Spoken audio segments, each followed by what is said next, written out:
The Minnesota Vikings have used the 168th pick in the 2021 NFL Draft on Central Missouri tight end Zach Davidson.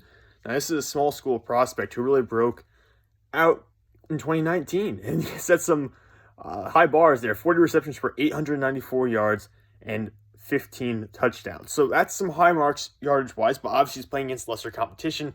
Some concerns with Davidson. He's a little bit thin, I guess you thin for the position because, once again, playing against lower level competition, he's a giant. He's a man amongst boys there. He's 6'7", 245 pounds. So that's a guy who can just win with size to some extent and also win with speed as well because he's fairly quick because he's not carrying a ton of weight at 6'7". 245 is pretty small for that spot, actually. So he wins with speed, wins with size. That will be a much different in the NFL when he's going to be asked to obviously add on weight, probably get closer to 260.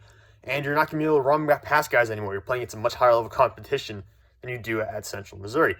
Now, one thing to note about this, and this is why it's fun, this is why David's pick is so fun, is because he's a punter as well. He's actually had a higher percentage number of his punts landing inside the 20 than Pat McAfee did during his NFL career. So, a little fun stat for you right there. He's been very good as a punter.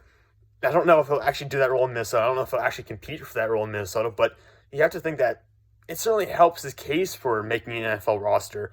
And, of course, being picked in the 5th round certainly seems to make it that way, too. But there was some thought that he would be a 6th or 7th round pick, maybe even an undrafted guy. But now he doesn't have to worry about that. Career average, by the way, 42.4 yards per punt. He's been a punter for the past, well, he didn't play his past season, obviously, but because of COVID-19. But 2017, 2018, 2019, he was punting for them. I think it's a great pick for Minnesota. Maybe he could have waited a little bit longer, but certainly a fun and versatile player and a very interesting storyline that we're going to follow up years from now.